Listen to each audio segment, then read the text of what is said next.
UDP does not establish a connection before data transmission.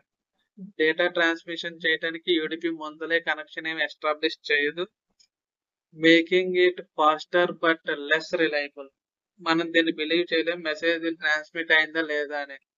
For example గా live sessions, మనం live గా మనం video calls మాట్లాడినా, YouTube లో లైవ్ కి వెళ్ళినా యూడిపి ప్రోటోకాల్ మనం ఎగ్జాంపుల్ గా తీసుకోవచ్చు. మనం మాట్లాడిన దానికి రీచ్ అవ్వకపోయినా స్కిప్ అయి తర్వాత మాట వినపడుతుంది. అలా దీన్ని రిలయబుల్ గా ఉండదు. డేటా ట్రాన్స్మిట్ అయ్యిందా లేదా అని మనకు కన్ఫర్మేషన్ ఏమి ఉండదు. అది ఎగ్జాంపుల్ గా YouTube live and video calls. ఇప్పుడు పోర్ట్ నెంబర్స్ చూద్దాం. Port number 443 HTTPS hypertext transfer protocol secure. Next port number వచ్చేసి port number 80 HTTP hypertext transfer protocol. ఇవి మనకి వెబ్సైట్ కు ముందు www.https HTTP అని ఉంటాయి.